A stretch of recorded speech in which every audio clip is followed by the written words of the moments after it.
तो आज श्रीपाद रामानुजाचार्य का आविर्भाव दिवस है, तो उनके विषय में कुछ बातें हम सुनेंगे। इनका जन्म हुआ था 1017 में, 1017 में इनका जन्म हुआ था, तो पूरा 1000 साल हो गया। 2017 है, 1017 में इनका जन्म हुआ था, तो ये 2017 है, 1000वां जन्मदिन इनका है। इनके जो पिता थे उनका नाम था आसुरी केशव और माता का नाम था कांतिमती। दोनों धनाढ़ परिवार के थे। रामानुज का जो जन्म है, उनका बचपन है, वो श्री पेरुम्बुदुर नाम के एक गांव में उनका बचपन बीता। जन्म स्थान इनका श्री पेरुम्बुदुर एक गांव है। और 16 वर्ष की अवस्था में इनका विवाह हुआ। पत्नी का नाम था रक्षा कंबल। तो 4 महीने इनके विवाह के हुए थे कि रामानुज के जो पिता थे तो उनको बड़ी घातक बीमारी हुई और उनका शरीर छूट गया। तो पिता की मृत्यु के बाद रामानुज अपने परिवार के मुखिया बन गए और फिर कांची में आ गए, जो बहुत पवित्र शहर है। बड़े विद्वान हैं इस शहर में और बड़े बड़े मंदिर हैं। कांची बड़ा प्रसिद्ध शहर है। कांची में एक विद्वान थे यादव प्रकाश, जिनका नाम था। तो वे जो है अद्वैत वेदांत के शिक्षक थे। अद्वैत वेदांत ये वैष्णवों का नहीं है। अद्वैतवाद ये शंकराचार्य का है। तो शंकराचार्य के अनुयायी अद्वैतवादी थे। तो यादव की जो है योग्यता के सामने कोई टिक नहीं पाता था। तो रामानुज जो है इनके शिष्य बन गए और अपने गुरु के बड़े प्रिय शिष्य हो गए। तो यादव ने जो है रामानुज के ऊपर विशेष स्नेह दिखाया, लेकिन वो स्नेह ज़्यादा समय तक रह नहीं पाया। क्यों नहीं रह पाया? क्योंकि वो अद्वैतवादी हैं और ये जो हैं ये तो जन्म जन्म के वैष्णव हैं। रामानुज ये कौन है? राम के छोटे भाई। कौन है? लक्ष्मण जी हैं। तो वो स्नेह जो है, जो मायावादी गुरु अपने शिष्य से करता है, स्नेह कैसे रहेगा? तो हुआ क्या कि एक दिन जो है छांदोग्य उपनिषद पर यादव प्रकाश ने प्रवचन दिया, व्याख्या की। और उसके बाद रामानुज से कहा, आज्ञा दी कि मेरे शरीर की तुम मालिश करो। गुरु जो है अपने बहुत जो प्रिय शिष्य होता है उसको अपने शरीर की सेवा में लगाता है। तो रामानुज को मालिश करने की आज्ञा दी। तो ये जो है प्रथा इस प्रकार की चलती थी कि जो शिष्य लोग हैं वो ऐसी सेवा करते थे गुरु की। तो जिस समय अपने गुरु के मालिश कर रहे थे, एक दूसरा शिष्य आया यादव प्रकाश के पास और सवेरे का जो प्रवचन था उस पर कुछ स्पष्टीकरण वो पूछ रहा था। तो वो जो है समझ नहीं पाया था। जो पहले अध्याय का 7वां मंत्र था, तो उसमें था तस्य यथा कप्यासम पुंडरीकम एवं अक्षिणी। तो यादव प्रकाश ने उसका जो अर्थ है वो बताया था। लेकिन भगवान के जो दिव्य गुण हैं, उस मंत्र में तो भगवान के दिव्य गुण का वर्णन था, लेकिन उन्होंने बड़ा ही गंदा जो है उन्होंने मतलब व्याख्या की, बहुत गंदे तरीके से व्याख्या की, है ना। तो अपने गुरु के ये शब्द सुन करके रामानुज का जो हृदय है जो है बड़ा दुखी हो गया कि भगवान के शरीर का जो रंग है उन्होंने बहुत गंदा बताया। कप्यासम का मतलब है बंदर का जो पिछला हिस्सा होता है, तो ऐसा रंग बताया है ना। तो बहुत गंदा, भगवान के जो नेत्र हैं वो बताया कि बंदर का जो पिछला हिस्सा है ऐसा रंग, कप्यासम का, ये बताया। तो रामानुज को बड़ा दुख हुआ और उनके गरम गरम आंसू जो है उनके आँखों से गिरे और यादव के जंघा पर आए, क्योंकि मालिश कर रहे थे ना, पीछे खड़े हो गए, वो बैठे थे, तो उनके आँखों से आंसू जो है इधर गिरे, जंघा के ऊपर गिरे यादव प्रकाश के। तो गुरु को समझ में आ गया कि यादव को कोई, रामानुज को कुछ परेशानी हो रही है, क्या बात है। तो पूछा कि तुम्हें किस बात का शोक हो रहा है। तो रामानुज ने कहा कि आप तो बहुत बुद्धिमान हैं और मैं मार्मिक रूप से पीड़ित हो रहा हूँ जब मैं सुन रहा हूँ ऐसा व्याख्या, इतनी गलत व्याख्या जो आप कर रहे हैं, और ये आपकी ओर से कितना बड़ा अपराध हो रहा है कि भगवान के जो है गुणों का की जो है आप इस प्रकार से निंदा कर रहे हैं। तो इतने विद्वान व्यक्ति के मुख से ऐसी जो व्याख्या है वो मैंने कभी आशा नहीं की थी। अब शिष्य ऐसा बोले गुरु से, तो गुरु को कैसा लगेगा। यादव इतना गुस्सा हुआ कि वो अपने को रोक नहीं पाया है। अच्छा, तो डांटा उसने कि तुम शायद अपनी व्याख्या तुम दे सकते हो इसमें, और तुम सोचते हो कि मुझसे तुम ज़्यादा योग्य हो। तुम अपने को मुझसे ज़्यादा योग्य समझते हो, और तुम ऐसे अच्छी व्याख्या दे सकते हो। तो उन्होंने कोमल स्वर में रामानुज ने को उत्तर दिया कि हे महोदय, इसमें इतनी गंदी नीच व्याख्या देने की आवश्यकता ही नहीं है। इस मंत्र में जो अर्थ है वो तो स्पष्ट है और बहुत सुंदर अर्थ स्पष्ट दिखाई दे रहा है, तो इतनी गंदी व्याख्या देने की जरूरत ही नहीं है। अच्छा, तो तुम्हारी जो व्याख्या है वो मैं सुनना चाहता हूँ, बताओ। तो रामानुज खड़े हो गए बड़े विनम्रता पूर्वक और इस श्लोक का अर्थ बताया कि भगवान के जो दो नेत्र हैं वो दो कमलों के समान हैं जो कि सूर्य के प्रकाश से खिले हैं। भगवान के नेत्र से, है ना। अच्छा, यादव ने कहा, तो तुम इस प्रकार से बोलते हो जैसे कि कोई परम पुरुष क्या वास्तव में है। तुम ऐसा समझते हो कि भगवान का कोई रूप है। तुम ऐसा इस तरह की व्याख्या कर रहे हो। ये तुम्हारी जो है मूर्खता है, अज्ञान है, और तुमने पाठ को ठीक से नहीं समझा है। तुम हमेशा याद रखो कि जो परम सत्य है वो निराकार है। इस बात को याद रखो। कोई नाम नहीं है और कोई जो है रूप नहीं है, कोई गुण नहीं है परम सत्य के। इस बात को, तो ये जो है महान शंकराचार्य की शिक्षा है। और भविष्य में तुम अपनी मूर्खता की आवाज़ नहीं उठाओगे मेरे सामने। तो यादव के जो शब्द हैं वो रामानुज को बड़े कानों में बहुत कष्टकारक हुए, परंतु सम्मान के कारण वो चुप रहे। रामानुज चुप रहे। अब कुछ दिनों के बाद दूसरी घटना हुई। अब एक तैत्तिरीय उपनिषद का मंत्र था, तो उसमें सत्यम ज्ञानम अनंतम ब्रह्म ये शब्द आए उस मंत्र में। तो यादव ने कहा कि जो ब्रह्म है वही बुद्धि है, वही सत्य है और वही अनंत है। तो इस प्रकार की व्याख्या सुन करके रामानुज ने कोमलतापूर्वक थोड़ा सा सुझाव दे दिया। जानते थे ये तो गुस्सा हो जाए, तो कोमलतापूर्वक सुझाव दिया। क्या सुझाव दिया?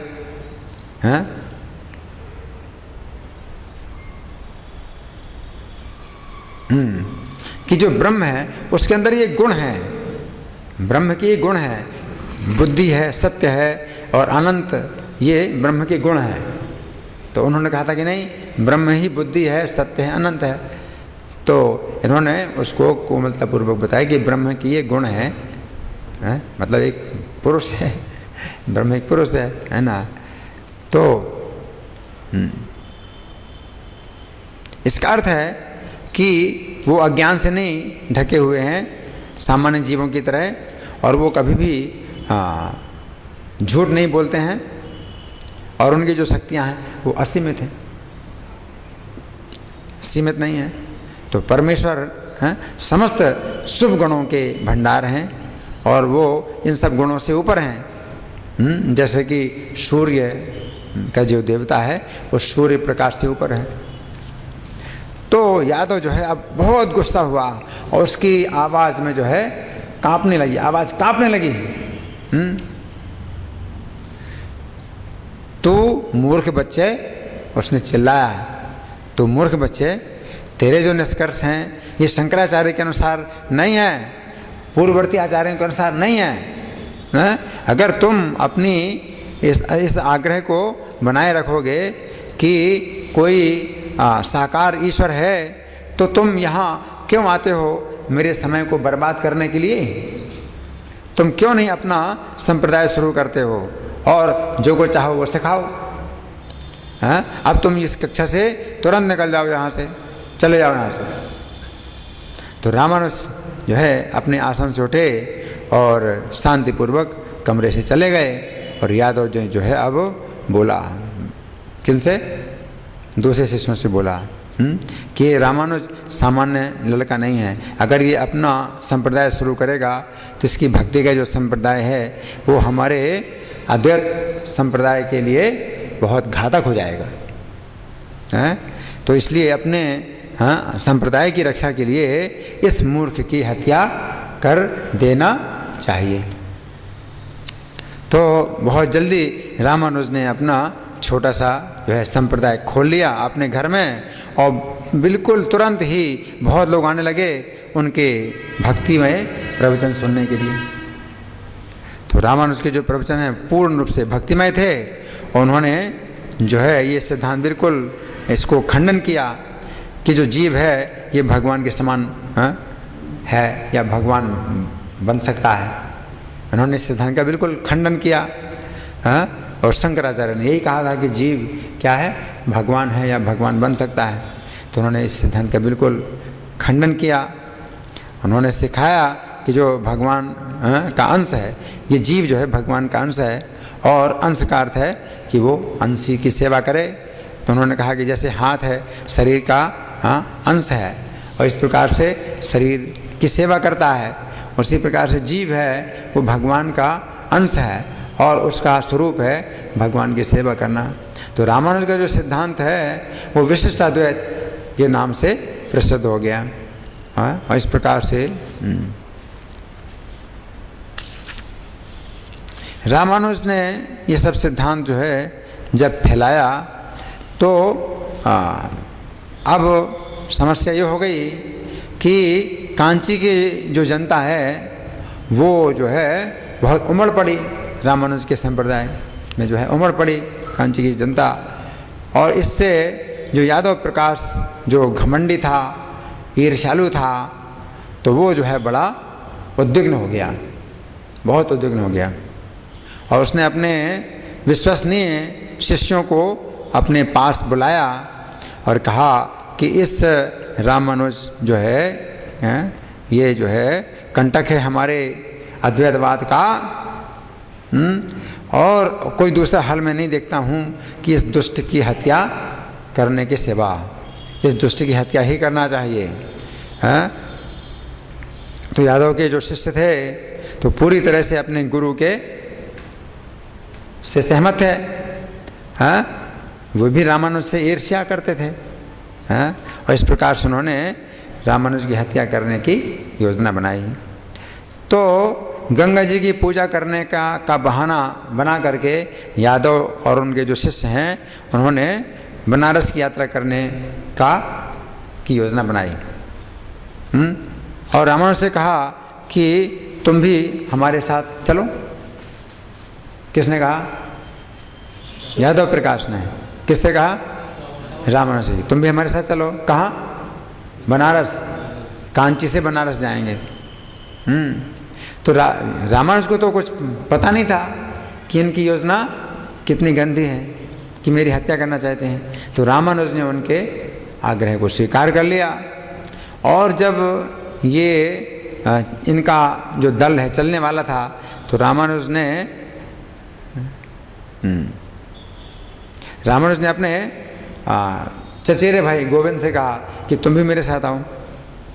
तो चौथा दिन जो है जब यात्रा का था, 3 दिन तो ये चलते गए तो काफ़ी दूर जा गए, 3 दिन में बहुत दूर जा चुके थे। हाँ, और चौथे दिन क्या हुआ कि गोविंद को जो है यादव के जो शिष्य थे, विश्वसनीय शिष्य थे, उन्होंने गोविंद को अपने विश्वास में कर लिया, गोविंद को अपने विश्वास में कर लिया है, और रामानुज की हत्या करने का जो षड्यंत्र है उन्होंने खोल दिया गोविंद के सामने। गोविंद तो इनके पक्ष में थे, तो गोविंद को जो है बहुत मतलब धक्का लगा कि इतना गंदा इन लोगों का इरादा है, इनके गुरु और शिष्य जो है इतने गलत तरीके से जो है षड्यंत्र बनाया है। तो रामानुज को एकांत में ले गए गोविंद जंगल में और बताया कि तुम्हारे जीवन के लिए तो बहुत खतरा है, तुम यहाँ पर क्यों जा रहे हैं, इनके साथ क्यों जा रहे हो। और गोविंद ने रामानुज से कहा कि तुम तुरंत ही भाग जाओ यहाँ से, आप बिल्कुल रुको नहीं, अब तो उल्टा भागो। किसने कहा? गोविंद ने कहा। किससे कहा? हाँ, कि उल्टा भागो, जाओ। तो गोविंद जो है इनके शिविर में आ गए और सबसे बताया कि रामानुज को जो है जो जंगल के बेर और खा रहे थे, तो एक टाइगर को क्या बाघ ने रामानुज पर आक्रमण कर दिया और उनके शरीर को ले गया है खींच करके। गोविंद ने ये सूचना दे दी कि रामानुज को एक बाघ जो है पकड़ करके ले गया। तो ऊपर से यादव और उनके जो शिष्य हैं उन्होंने शोक दिखाया, शोक प्रकट किया कि अरे बड़े दुख की बात है, परंतु अंदर से उनके हृदय जो है प्रसन्नता से खिल उठे कि बहुत बढ़िया हुआ, तो बहुत अच्छा हुआ। तो रामानुज अब उनके जीवन से हमेशा के लिए चला गया है ये सोच करके बहुत प्रसन्न हो गए। तो इस प्रकार से उन्होंने सोचा। अब जब रामानुज भागते भागते एक कुएं के निकट आए, जहाँ एक जो है पुरुष था, एक स्त्री, वो जो है कुएं से पानी खींच रहे थे। तो उन्होंने रामानुज को भी पानी पिलाया, एकदम प्यासे थे, पानी पिलाया और पानी पी करके रामानुज ने विश्राम किया तो जो है सो गए। अब जब सो गए तो उनको सपने में आया कि जंगल में जो है ये चल रहे हैं और भगवान रामचंद्र और सीता देवी ने जो है उनको गांव का रास्ता दिखा दिया है। सपना देख रहे हैं कि श्री रामचंद्र और सीता देवी ने उनको घर का रास्ता दिखा दिया है। तो जब रामानुज जागे सपने से, तो वो जो पुरुष और स्त्री जो कुएं में थे वो तो थे ही नहीं, और उन्होंने जब चारों तरफ देखा तो देखा कि ये तो कांची का ही उपवन है। तो आ गए हैं, कांची के उपवन में आ गए, मतलब उसी दिन आ गए, जबकि 3 दिन जा चुके थे ना। तो कैसे आ गए ये कांची में? केवल ये एक चमत्कार था सीताराम का ही चमत्कार था। सीताराम की कृपा लक्ष्मण के ऊपर नहीं होगी तो किसके ऊपर होगी, हैं? तो रामानुज ने जो है अपना फिर सामान्य जीवन अपना लिया कांची में, और किसी को भी नहीं बताया कि उनके जीवन के में कितना बड़ा खतरा आया था और ये यादव प्रकाश कितना दुष्ट है, उन्होंने किसी को ये बात नहीं बताई। तो कई महीने बीत गए, फिर एक दिन यादव अपने शिष्यों के साथ में कांची आया यात्रा करके। तो उनको बड़ा धक्का लगा, देखा कि अरे ये तो जीवित है, ये तो जिंदा है, और अपना संप्रदाय और आगे बढ़ा रहा है, इसका तो संप्रदाय और बढ़ता जा रहा है। लेकिन अब ये सोच करके कि उनका षड्यंत्र कहीं खुल ना जाए, तो बहुत डर गए और अब रामानुज की हत्या करने का षड्यंत्र उन्होंने अब नहीं बनाया दोबारा। बहुत डर गए कि उनका षड्यंत्र कहीं खुल ना जाए। और रामानुज की जो कीर्ति है वो दूर दूर तक फैल रही थी। तो एक दिन रामानुज बैठे अध्ययन में, एकांत में अध्ययन कर रहे थे, तो एक सम्मानित संत यामुनाचार्य उनके द्वार पर आए भिक्षा मांगने के लिए। तो पूर्ण शिष्टाचार के साथ रामानुज ने उन संत का अपने घर में स्वागत किया, और रामानुज ने को पता चला कि यामुनाचार्य श्रीरंगम से आए हैं, जो कि भगवान विष्णु का बड़ा प्रसिद्ध मंदिर है, जहाँ पर श्रीरंगम है। तो बातों के दौरान रामानुज को फिर पता चला कि यामुनाचार्य एक योग्य गुरु हैं, भक्ति के संप्रदाय के एक योग्य गुरु हैं। तो आनंद से जो है बहुत वो जो है हर्षित हो गए। रामानुज उनके चरणों में गिरे और प्रार्थना की कि मुझे आप अपना शिष्य स्वीकार कीजिए। तो यामुनाचार्य ने रामानुज को उठाया और अपने गले से लगाया। मेरे बच्चे, मेरा बड़ा सौभाग्य है कि तुम्हारी इतनी भक्ति है भगवान के प्रति, तुम्हारा जीवन लंबा हो और नारायण की सेवा में लगे रहो। रामानुज ने अपने गुरु की परिक्रमा की और यामुनाचार्य श्रीरंगम चले गए। फिर रामानुज ने भक्ति की जो शिक्षा है वो और ज़्यादा शक्ति से देना शुरू कर दिया। और रामानुज के जो सिद्धांत थे वो इतने शक्तिशाली थे, प्रभावशाली थे कि यादव प्रकाश और उसके जो शिष्य हैं वो भी रामानुजाचार्य के शिष्य बन गए। हरि बोल। सब लोग उनके शिष्य बन गए। फिर एक दिन एक संदेश वाहक आया श्रीरंगम से, रामानुज को सूचना दी कि उनके गुरु जो है अब मृत्यु शैया पर हैं। कौन है गुरु उनके? यामुनाचार्य। तो रामानुज तुरंत श्रीरंगम के लिए चल पड़े, परंतु पहुंच नहीं पाए समय पर। और जल्दी ही रामानुज जब पहुँचे तो यामुनाचार्य अपना शरीर छोड़ चुके थे और वैकुंठ धाम जा चुके थे। तो कावेरी नदी को पार करके रामानुज पहुँचे उस द्वीप में जहाँ की श्रीरंगम का मंदिर है, और सीधे उस स्थान पर पहुँचे जहाँ उनके गुरु का शरीर पड़ा हुआ था और शिष्य लोग घेरे हुए थे। तो यामुनाचार्य की आंखें बंद थीं, उनके जो भुजाएं हैं वो दोनों तरफ फैली थीं, उनकी भुजाएं दोनों तरफ फैली थीं, और जो चेहरा था वो जो है भगवान के सौंदर्य में जो है प्रकाशित हो रहा था, भगवान के सौंदर्य से प्रकाशित हो रहा था। तो सबका ध्यान जो है रामानुज की तरफ गया। जैसे वो कमरे में आए और अपने गुरु के निकट बैठ गए, तो प्रेम के जो आंसू हैं वो रामानुज के आंखों से बहने लगे। उनका जो हृदय है वो अपने गुरु के विरह में जो है कष्ट पा रहा था। तो यामुनाचार्य का जो बायां हाथ था वो योग मुद्रा में, शांति की योग मुद्रा में था कि 3 अंगुलियां फैली थी, और जो अंगूठा और ये उंगली जिसे क्या बोलते हैं, अनामिका, तर्जनी, हाँ तर्जनी, तो ये अंगूठा तर्जनी मिली हुई थी और 3 ये अंगुलियाँ फैली थी। तो ये बायां हाथ की ये योग मुद्रा में जो है यामुनाचार्य ने अपना शरीर छोड़ा था। तो बायां हाथ जो है मैं उसमें उनकी योग मुद्रा थी, है ना।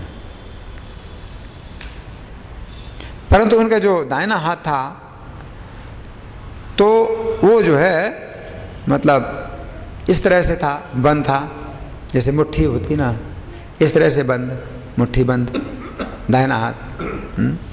तो जितने भी शिष्य थे वो चकित थे कि उनके गुरु का जो दाहिना हाथ है वो क्यों ऐसा है। तो बायां हाथ जैसे योग मुद्रा में है, तो इसी प्रकार दाहिना हाथ भी होना चाहिए योग मुद्रा में। तो दायां हाथ कैसे है, ऐसा है, सभी उंगलियां मिली हैं। तो कोई भी समझ नहीं पाए कि इसका अर्थ क्या है। गुरु के दाएं हाथ में सभी उंगलियां मिली हैं, इसका अर्थ क्या है। तो सब लोग चकित थे। रामानुज ने जो है मौन तोड़ा और उन्होंने घोषणा की कि हमारे जो गुरु यामुनाचार्य हैं उनकी 3 इच्छाएं हैं जो कि पूरी होना चाहिए। तो सबसे पहले मैं उनकी इच्छा पूरी करूंगा। पहली इच्छा कि मैं सामान्य जनता को जो कि अद्वैतवाद से भ्रमित है, तो मैं भगवान नारायण के चरणों की शरण में लाऊंगा। सामान्य जनता को भगवान नारायण के चरणों की शरण में लाऊंगा। पहला मेरा जो है ये प्रतिज्ञा है, मेरे गुरु की इच्छा के अनुसार मैं प्रतिज्ञा करता हूँ। तो रामानुज जैसे कहा तो उनमें से एक उंगली क्या हो गई, खुल गई, एक उंगली खुल गई। उसके बाद रामानुज ने कहा मेरे गुरु की दूसरी इच्छा मैं पूरी करूँगा। मैं प्रतिज्ञा करता हूँ कि संसार के हित के लिए मैं वेदांत सूत्र का भाष्य लिखूँगा जिसमें कि भगवान को परम सत्य के रूप में घोषित किया गया है। तो क्या हुआ, एक उंगली खुल गई, दूसरी उंगली भी खुल गई यमुनाचार्य की।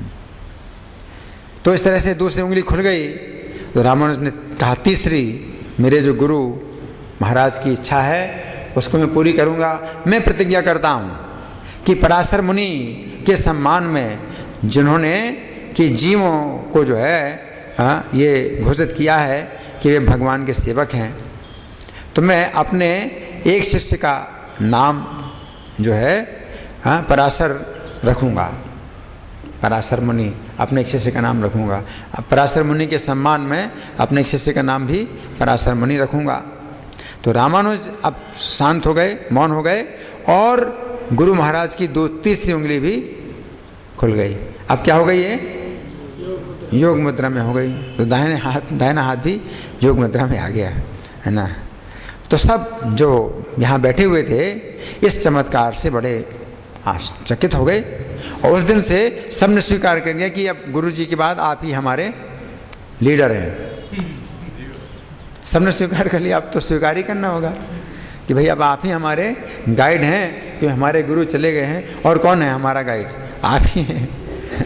कि गुरु महाराज की 3 इच्छाएं पूरी करने के लिए आपने जब अपना वचन दिया तो गुरु महाराज की 3 उंगलियां खुल गई हैं। तो और कौन है अब हमारे लिए आपकी सेवा। तो सब ने इनको स्वीकार कर लिया और उस दिन से रामानुज को अपना लीडर और गाइड सब ने बना लिया। और रामानुज अब श्रीरंगम में रहने लगे। पहले कहाँ रहते थे, कांची में, श्रीरंगम में रहने लगे। तो पूरे आजीवन तब से जो है रामानुज श्रीरंगम में ही आजीवन रहे हैं और अपने जीवन काल में अपने गुरु की 3 इच्छाओं को उन्होंने पूरा किया। तो यद्यपि बहुत सालों तक रहे और बड़े सफल गृहस्थ जीवन में थे, रामानुज ने जो है फिर संन्यास स्वीकार किया। तो भगवान के अर्चा विग्रह के सामने आए और प्रार्थना की कि मुझे आप सेवा में लगाइए। और उस दिन से रामानुज ने जो है तिलक धारण किया अपने माथे में और केसरिया वस्त्र धारण किए और त्रिदंड अपने हाथ में लिया, जो कि त्रिदंड का मतलब है कि अपने शरीर को, वाणी को और मन को भगवान की सेवा में लगाना है। रामानुज का सिद्धांत इतना शक्तिशाली था कि अब अद्वैतवाद को जो है ठहरने की कहीं जगह नहीं मिली। अद्वैतवाद को ठहरने की कहीं जगह नहीं मिल रही थी। रामानुज का सिद्धांत बहुत शक्तिशाली था और इन्होंने भक्ति के जो सिद्धांत हैं वो ऐसे स्थापित किए कि कोई उनको खंडन नहीं कर सकता था। और बड़े बड़े जो विद्वान थे वो आते थे उनके प्रवचन सुनने के लिए और उनके शिष्य बन जाते थे। तो इनका जो है जब बहुत ये प्रचार फैल रहा था, भक्ति का प्रचार फैल रहा था, तो कुछ अद्वैतवादी लोग थे, वो चोल राजा के पास आए। कृमिकंठ नाम का एक चोल राजा था, उसके पास आए, कांची में आए। कांची में कृमिकंठ नाम का चोल राजा था और उन्होंने विनम्रता पूर्वक उस राजा को जो है प्रणाम किया और वो राजा खुद भी अद्वैतवादी था। तो उन्होंने कहा कि आप कुछ करो, रामानुज को रोकने के लिए, ये तो बहुत मतलब घातक है, रामानुज तो बहुत घातक व्यक्ति है। तो कुछ इस प्रकार से विचार विमर्श किया और उन्होंने निर्णय किया कि राजा जो है रामानुज को अपने महल में बुलाएगा और शास्त्रार्थ कराएगा अपने महल के अंदर। इस प्रकार राजा के जो दूत हैं वो भेजे गए श्रीरंगम में रामानुज को लाने के लिए। और राजा ने अपने मन में ये योजना बना ली थी कि रामानुज को जो है बलपूर्वक बनाया जाएगा। क्या? अद्वैतवादी बलपूर्वक बनाए जाएंगे। अगर आवश्यकता पड़ी तो बलपूर्वक रामानुज को अद्वैतवादी बना देंगे। तो राजा और रामानुज अगर एक बार बन गए तो फिर जितने भी उनके राज्य में हैं वो सब जो है शंकराचार्य के अनुयायी बन जाएंगे।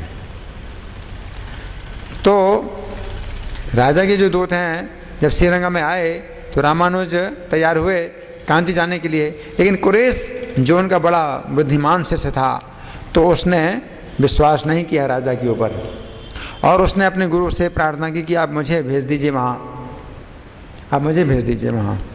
तो कुरेश ने जब बहुत जिद की तो रामानुज ने जो है आज्ञा दे दी, और कुरेश ने जो है गेरुआ कपड़े धारण किए, अपने गुरु महाराज के कपड़े धारण किए, और दूतों के साथ में अपने हाथ में त्रिदंड लेकर के चले गए। कुरेश रामानुज का बेस बना करके कुरेश चले गए, और कुरेश को समझ करके कि ये रामानुज है तो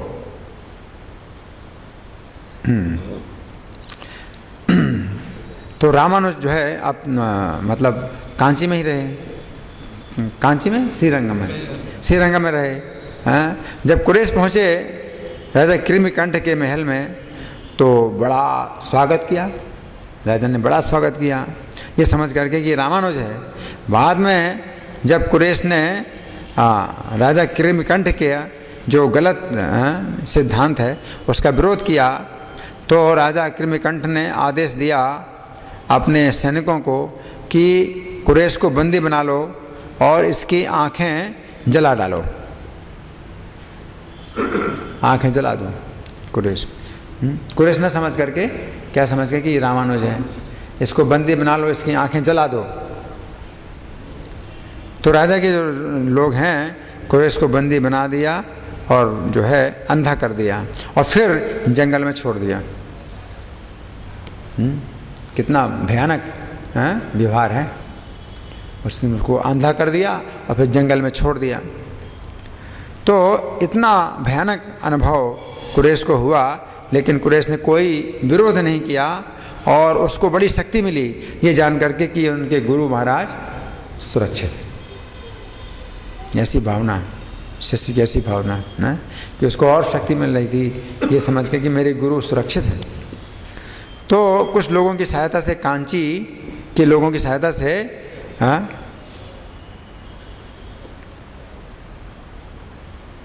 कुरेश किसी प्रकार से अपने गुरु के पास श्रीरंगम में पहुंच गया, किसी प्रकार से पहुंच गया। और कुछ समय के बाद इतना भयानक अपराध जो कुरेश का राजा कृमिकंठ ने किया था, इससे हुआ क्या, बड़ी भयानक उसको बीमारी हुई और बुरी मौत मरा वो। कौन? राजा कृमिकंठ। उसकी बड़ी दुर्दशा हुई, बड़ी दुर्दशा के साथ वो उसकी मृत्यु हुई। और श्रीरंगम में रामानुज ने कुरेश को भगवान नारायण के अर्चा विग्रह के सामने लाए कुरेश को और प्रार्थना की कि इसको जो है आप दृष्टि प्रदान करें। कुरेश के लिए रामानुज ने प्रार्थना की भगवान से कि आप इसको दृष्टि प्रदान कीजिए। हे जगदीश, आप ही अपने भक्तों के रक्षक हैं और हितैषी हैं, आप दया करिए और इसको नई आँखें दे दीजिए, जिसने बिना किसी विरोध के इतना बड़ा अपना बलिदान दिया है। तो उसी क्षण कुरेश को जो है कुछ ठंडा ठंडा महसूस हुआ और तुरंत ही उसको आँखें मिल गईं। हरि बोल। कुरेश को आँखें मिल गईं। तो रामानुज श्रीरंगम में रहे और भगवान नारायण की सेवा में लगे रहे और 120 वर्ष के हो गए। उनकी अवस्था 120 वर्ष की हो गई। अपने शिष्यों को उपदेश देते रहे। तो एक दिन जब अर्चा विग्रह की पूजा कर रहे थे, उन्होंने प्रार्थना की कि हे प्रिय भगवान, जो कुछ भी मैं कर सकता था वेदों की रक्षा करने में और पतितों का उद्धार करने के लिए और आपके चरणों की स्थापना करने के लिए वो मैंने कर दिया। अब मेरा जो शरीर है वो बहुत थक चुका है, बहुत साल इस संसार में मुझे हो गए हैं। अब मुझे इस संसार से प्रयाण करने की आज्ञा दीजिए और अपने धाम में मुझे बुला लीजिए। तो इस प्रार्थना से रामानुज अपने शिष्यों की सभा में आ गए और उन्होंने घोषणा कर दी कि अब मैं इस संसार को छोड़ करके जाऊंगा। तो शोक में डूब गए उनके शिष्य लोग और उनके अपने गुरु के चरणों में गिर गए और प्रार्थना की कि आप हमारे लिए बहुत हमारे लिए सहन नहीं होगा हमें कि आप जाएंगे।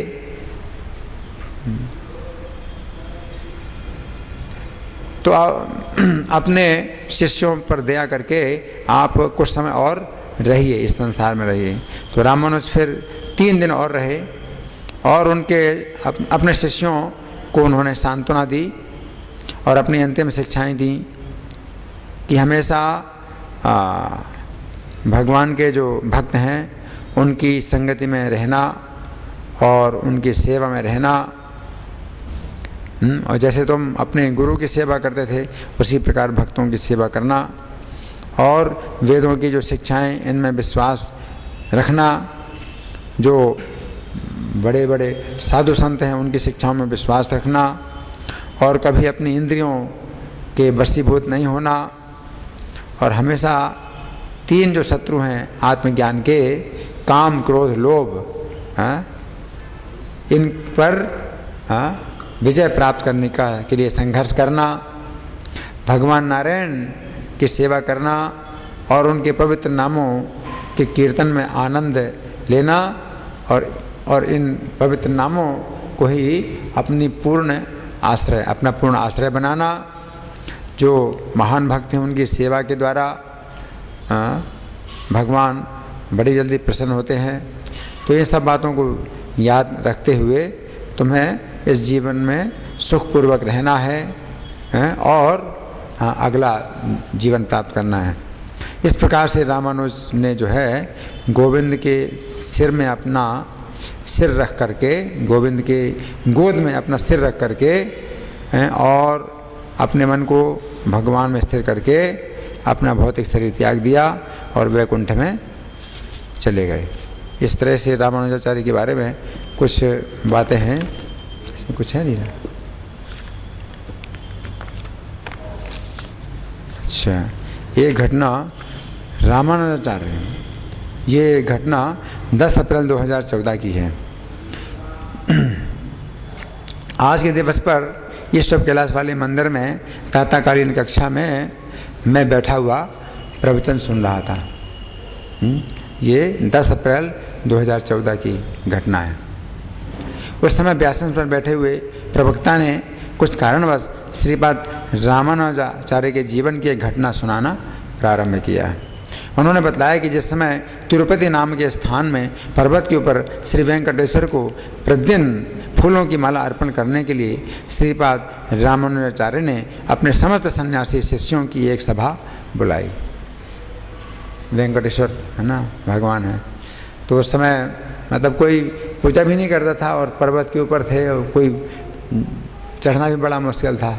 अभी तो कितने लोग जा रहे हैं, कितने दर्शन हैं, उन दर्शन के लिए कितनी बड़ी लाइन लगी है ना। लेकिन पहले तो ऐसा नहीं था, पहाड़ पर चढ़ना भी बड़ा मुश्किल था। तो इन्होंने अपने शिष्यों की सभा बुलाई और ये पूछा, आप लोगों में से कौन है ऐसा है? उस समय उन्होंने एक प्रश्न रखा कि उनके शिष्यों में से कौन सा इस सन्यासी इस पहाड़ी के ऊपर फूलों को उगाने के लिए अपना संपूर्ण जीवन समर्पित करना चाहता है। अपना पूरा जीवन समर्पित कोई सन्यासी करने के लिए तैयार है? आप लोगों में से कोई भी पूरा जीवन समर्पित करे किस काम के लिए? कि वो पहाड़ी के ऊपर ही फूल उगाना है, ताकि भगवान वेंकटेश्वर को प्रतिदिन फूलों की एक माला प्राप्त हो सके। रोज फूलों की माला तो मिले उनको, है ना। उन्होंने सभा में ये प्रश्न उठाया कि आप लोगों में से कौन है जो अपना पूरा जीवन समर्पित करें, फूलों को उगाए और फूलों की माला बनाए और पहनाए वेंकटेश्वर को। तो श्रीपाद रामानुजाचार्य की ये बात तो प्रवक्ता के मुख से निकली, जो प्रवचन दे रहे थे उन्होंने बोला। परंतु उस समय एक अत्यंत आश्चर्य की घटना हुई कि ठीक उसी समय मंदिर में रहने वाले एक सन्यासी नामक भक्त ने एक फूलों की माला मुझको दी। वो सन्यासी, वो भक्त का नाम है, सन्यासी वो नहीं है, वो तो ब्रह्मचारी है, ये सन्यासी उसका नाम है। उसने एक फूलों की माला मुझे दी ताकि मैं अपने कमरे में स्थित श्री कृष्ण के अर्चा विग्रहों को माला अर्पित कर सकूं। तो मेरे कमरे में भगवान के अर्चा विग्रह हैं, तो ये पूजा करते हैं। तो मेरे हाथ में वो माला तुरंत आई। एक सन्यासी नहीं थी, उन्होंने कहा था भाई कौन सन्यासी है जो कि वेंकटेश्वर को जो है रोज़ एक माला अर्पित करेगा, हैं?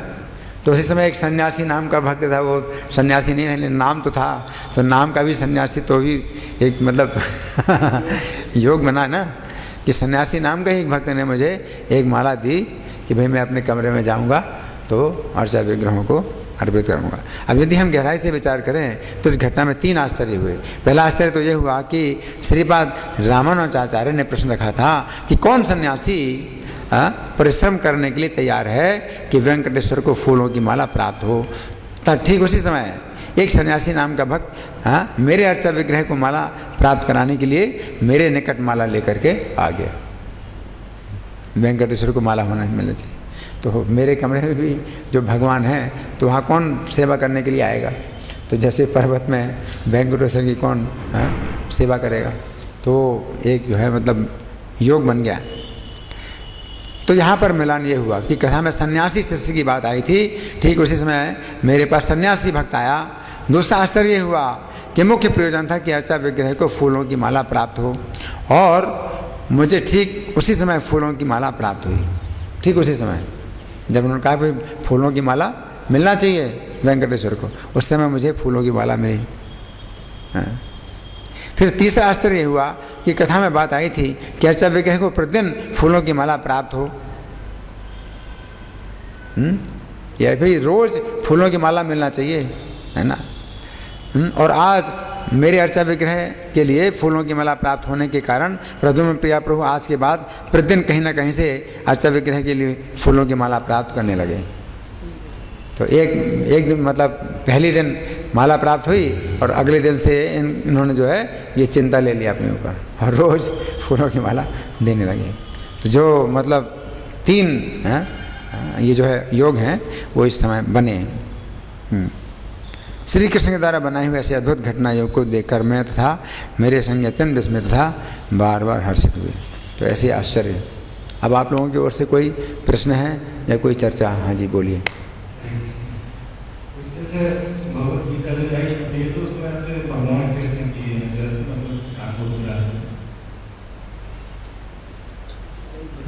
ज्ञान मुद्राय कृष्णाय गीतामृत दोहे नमः। भगवान जो है अच्छा ऐसे 2 उंगली ऊपर है ऐसे। तो ज्ञान मुद्रा तो ये है, ये है ना, प्रपन्न पारे जाता है तो त्रिवेत्र के पाणये ज्ञान मुद्राय कृष्णाय गीतामृत दोहे नमः। कि भगवान जो है प्रपन्न पारिजात हैं, जो शरणागत के लिए पारिजात वृक्ष के समान हैं, और तोते वेत्र के पाणये, और एक हाथ में बाएं हाथ में उनके चाबुक भी है और लगाम भी है, दोनों बाएं हाथ में है, और दाहिने हाथ की ज्ञान मुद्रा है। ज्ञान मुद्रा है कृष्णाय गीतामृत, और ज्ञान मुद्रा के द्वारा गीता का अमृत दोहन कर रहे हैं भगवान। जैसे गाय से कोई दूध दुहता है, तो ऐसे उपनिषद रूपी गऊओं से कृष्ण जो है गीता का अमृत दोहन कर रहे हैं। तो उनका ये ज्ञान मुद्रा है, इस प्रकार से दोहन कर रहे हैं। हाँ, वो ग्वाला दोहता है ऐसे दोनों हाथों से, और कृष्ण एक हाथ से दोह रहे हैं इस तरह से। तो ये ज्ञान मुद्रा है। अब उसमें क्या सचित्र है वो अगर आप दिखा सकते दिखा दो, अभी है तुरंत, देर तो नहीं लगेगी। और कोई प्रश्न किसी का? मैं प्रश्न करूं? हाँ जी। वो तो शिष्य बन गए, उनका भी बहुत बड़ा अपराध था कि हत्या का। यादव प्रकाश का बहुत बड़ा अपराध था, हत्या का प्रयास किया। हत्या करने का प्रयास बहुत बड़ा अपराध है ना। लेकिन सौभाग्य से वो प्रयास असफल हो गया, तो ये भी सौभाग्य था उसी का, यादव प्रकाश का, है ना। और फिर शिष्य बन गया रामानुजाचार्य का। इस तरह से अपराध से फिर मुक्त हो गया वो। तो भी राजा को दंड मिला, राजा को बहुत भयानक दंड मिला, और मरने के बाद भी कहाँ जाएगा, कैसी यातनाएं मिलेंगी, है ना। तो वैष्णव अपराध से जो है हमें डरना चाहिए, बचना चाहिए, है ना। और कोई चर्चा? मैं प्रश्न करूं? ठीक है, मैं प्रश्न कर रहा हूँ। तो जब राजा कृमिकंठ ने रामानुजाचार्य को बुलाया था अपने महल में, तो रामानुजाचार्य तो नहीं समझे कि उसका कितना गलत इरादा है ना। तो रामानुजाचार्य जाने लगे, तो वो कौन शिष्य था उनका जो जिसने की फिर जिद की कि नहीं आप मुझे भेजिए? कौन? कुरेश नाम का जो है शिष्य, उसने जिद की कि आप मुझे भेजिए, और रामानुजाचार्य के सब कपड़े भी पहन लिए। और वैसे शिष्य के लिए ये बड़ा अपराध होता है कि भाई गुरु के कपड़े धारण करो, लेकिन यहाँ पर सेवा है, बहुत बड़ी सेवा है। तो उसने जो है अपना गुरु का त्रिदंड भी ले लिया, गुरु के कपड़े पहन लिए, और बता रहा है कि मैं ही रामानुजाचार्य हूँ, है ना। ऐसे कोई शिष्य करे तो गुरु का बड़ा अपराध होता है, लेकिन यहाँ पर गुरु की बहुत बड़ी सेवा कर रहा है, गुरु की रक्षा करने के लिए उसने जो है अपने गुरु का रूप धारण कर लिया, गुरु का वेश धारण कर लिया, और जरा भी विरोध नहीं किया। मतलब अपने गुरु की रक्षा के लिए वो जो है अपने शरीर को छोड़ने के लिए भी तैयार था, है ना। और राजा कृमिकंठ ने जब जोर दिया कि तुमको अद्वैतवादी बन जाना है, तो कुरेश ने जो है विरोध किया। तो उसने क्या आदेश दिया? इसको बंदी बनाओ, उसकी आंखें जला दो। और उन्होंने उसकी आंखें जला दी, उसने बिल्कुल विरोध नहीं किया। और फिर कुरेश को कहाँ छोड़ दिया? जंगल में। मतलब अगर शहर में छोड़ें तो भाई कोई देखभाल करेगा, जंगल में तो फिर मरना ही है, जंगल में कौन देखा। और कोई पशु, हिंसक पशु आएगा तो खा जाएगा, है ना। और नहीं तो वैसे भी पड़े रहेंगे बिना खाए पिए, तो उनको मरना ही था। भगवान की कृपा से रामानुजाचार्य के पास पहुंच गए, और रामानुजाचार्य को जो है पता चला कि मेरे कारण इसने इतना बड़ा त्याग किया है। तब रामानुजाचार्य को पता चला कि कितना बड़ा जो है खतरा था उनके लिए, है ना। और फिर रामानुजाचार्य ने भगवान के सामने आकर के क्या प्रार्थना की?